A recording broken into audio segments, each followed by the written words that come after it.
आज हम हिंदी साहित्य की प्रमुख पुस्तकें और संस्कृत साहित्य और उर्दू साहित्य की प्रमुख पुस्तकों के बारे में देखेंगे। तो पहला है हमारा हिंदी साहित्य। तो हिंदी साहित्य का जो कमायनी जो एक हिंदी भाषा का एक महाकाव्य है कमायनी, जिसके रचयिता है जयशंकर प्रसाद। जयशंकर प्रसाद जी की यह अंतिम काव्य रचना थी कमायनी, जिसकी रचना उन्होंने 1936 में की थी। यह प्रसाद जी की अंतिम काव्य रचना थी, जो कि छायावादी युग के सर्वोत्तम महाकवि थे। उन्होंने इस जो रचना है कमायनी, इसमें जयशंकर प्रसाद ने इसके पात्र जो हैं वो मुख्य रूप से मनु और कामपुत्री कमायनी है, जिनके श्रद्धा को ऐतिहासिक व्यक्तित्व का रूप देकर उन्होंने इसमें उनकी रचना की है। इसमें मनु और कमायनी की कहानी है। में उन्होंने प्रेम की महत्ता को घोषित किया है और साथ ही श्रद्धा की जो भावना है उसके बारे में बताया है। इसमें प्रेम का संदेश देने के लिए कमायनी का अवतरण हुआ है और प्रेम मानव और मानव की विभूति है, इसके बारे में उन्होंने वर्णन किया है। दूसरा है चंद्रकांता संतति। चंद्रकांता संतति जो है वह देवकी नंदन खत्री द्वारा रचित रचना है। खत्री जी ने इसकी रचना से पहले चंद्रकांता लिखा और फिर उसकी लोकप्रियता और सफलता को देखते हुए उन्होंने चंद्रकांता संतति की रचना की। यह जो चंद्रकांता संतति जो है वह मुख्य रूप से हिंदी भाषा में लिखा गया है और इसमें तिलस्मी, जादूगरी और रहस्य से संबंधित ये रचना थी और यह रहस्य लोक और परी, जादूगिरी जैसे जो कहानियों से सम्मिलित इसकी रचना थी। तीसरा है मैला आंचल। मैला आंचल जो है वह फणीश्वर नाथ रेणु की रचना है। यह जो रचना है मैला आंचल, यह मुख्य रूप से सामाजिक शोषण चक्र में फंसी हुई जनता के पीड़ा और संघर्षों से संबंधित इसमें कहानी है, संबंधित रचनाएं हैं। इसमें मुख्य रूप से जो सामाजिक शोषण हो रहा है, जैसे दुख, दैन्य, अभाव, अज्ञान, अंधविश्वास जैसी जो शोषण प्रक्रिया है, उसमें फंसी हुई जनता के जो संघर्ष की जो कहानी है वह इसमें मिलती है। चौथा है साकेत। साकेत जो है वह मैथिली शरण गुप्त जी की रचना। यह जो रचना है साकेत जो है वह मुख्य रूप से लक्ष्मण की पत्नी लक्ष्मण प्रिया उर्मिला की जो कहानी है, उर्मिला के जो संताप की कहानी है उसका वर्णन है। इसमें श्री राम कथा पर आधारित है यह मुख्य रूप से। और इसमें जब लक्ष्मण जी माता सीता और राम जी के साथ वनवास जाते हैं तो जो उनकी पत्नी उर्मिला है, वह उर्मिला की जो विरह दशा है उसकी मार्मिक चित्रण का यह एक रचना है। उसके बाद है रामचंद्रिका। रामचंद्रिका जो है वह केशव दास की रचना है। इसमें उन्होंने सरस्वती की महिमा के बारे में बताया है और साथ ही रामचंद्र जी के गुणों की व्याख्या की है, गुणगान की है, जिसमें मुख्य रूप से मंदोदरी द्वारा रामचंद्र के गुणों की व्याख्या जो किया गया है उसके बारे में वर्णन किया गया है।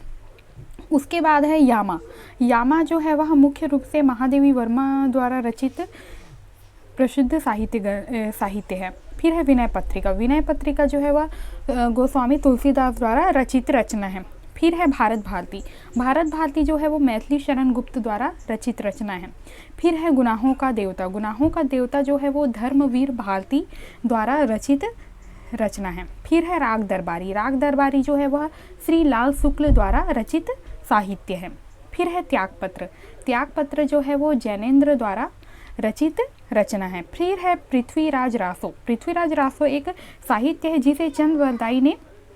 जिसकी रचना चंद बलदाई ने की है, जिसमें उन्होंने पृथ्वीराज चौहान के बारे में, उनके गुणों के बारे में और उस समय के जो शासनकाल के दौरान जो वहाँ की अर्थव्यवस्था थी और इसमें मुख्य रूप से पृथ्वीराज चौहान के गुणों की व्याख्या की है और उनके प्रताप के बारे में बताया गया है।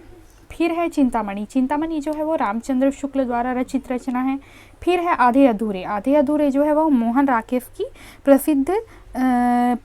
प्रसिद्ध रचना है। फिर है कोरे कागज। कोरे कागज जो है वो अमृता प्रीतम द्वारा रचित रचना है। उसके बाद है मधुशाला। मधुशाला जो है वो हरिवंश राय बच्चन की रचना है। फिर है मृगनयनी। मृगनयनी जो है वो वृंदावन लाल वर्मा की रचना है। फिर है चित्रलेखा। चित्रलेखा जो है वह भगवती चरण वर्मा की रचना है। फिर है रामचरितमानस जो कि गोस्वामी तुलसीदास की रचना है। उर्वशी। उर्वशी जो है वो रामधारी सिंह दिनकर की रचना है। फिर है पद्मावत। पद्मावत जो है वो मलिक मोहम्मद जैसी की रचना है। अब है गोदान। गोदान जो है वो मुंशी प्रेमचंद की प्रसिद्ध हिंदी साहित्य की प्रसिद्ध कहानियाँ हैं। गोदान जो है वह मुख्य रूप से यह एक उपन्यास है जिसमें उन्होंने होरी पात्र की जो जीवन के बारे में बताया है, जो कि अनेक कष्ट सहता है, मेहनत करता है और अपनी मर्यादा की रक्षा करने के लिए वह दूसरों को प्रसन्न करने का प्रयास करता है, लेकिन उसको इसका फल नहीं मिलता। यह जो है वह मुख्य रूप से यह जो कहानी है गोदान जो है वह गांव के पूंजीपति लोगों के षड्यंत्र नारी के प्रति लोगों के जो असम्मान की जो भावना है, जैसे बहुत सारे जो कुप्रथा हैं या जो शोषणजनक जो कहानियाँ हैं, शोषणजनक जो अंधविश्वास से जुड़ी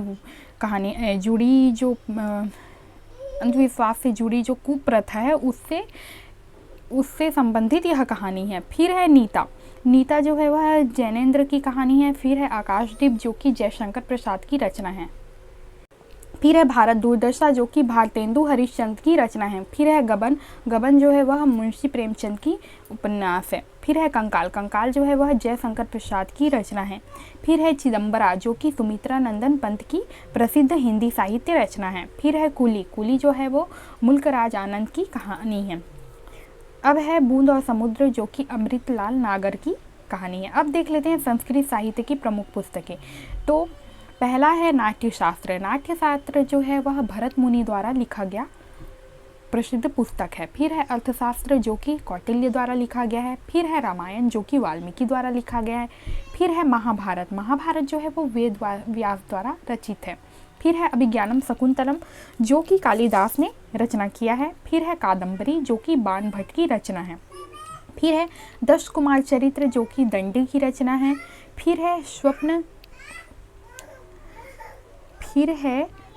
वासना वदत्ता जो है वो भास की रचना है। फिर है उत्तर रामचरित जो कि भवभूति की रचना है।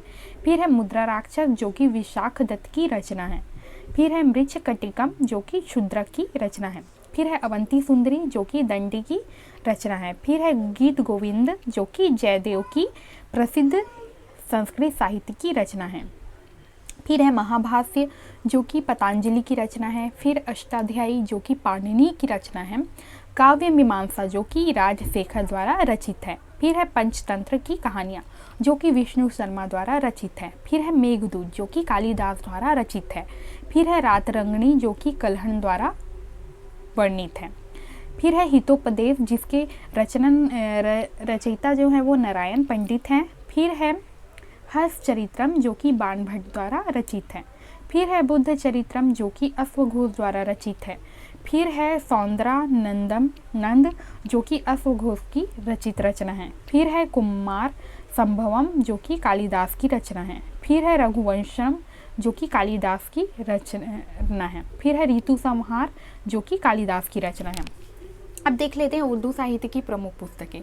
तो उर्दू साहित्य की जो प्रसिद्ध जो पुस्तकें हैं वे हैं आवारा सजदे जो कि कैफे आजमी की रचना है। फिर है आग का दरिया जो कि करतुल एन हैदर की रचना है। फिर है बागे दारा जो कि मोहम्मद इकबाल की रचना है। फिर है अताश गुल जो कि रघुपति सहाय की रचना है। फिर है गुल ए नगमा जो कि रघुपति सहाय फिराक की रचना है। फिर है दीवाने गालिब जो कि मिर्जा अब्दुल्ला खां गालिब की प्रसिद्ध रचना है जो कि उर्दू में लिखित है। फिर है तबसोरे गालिब जो कि ज्ञानचंद की जैन की रचना है। फिर है शेरे शोर अंग्रेज जो कि सम सुरहमान फारूकी की रचना है।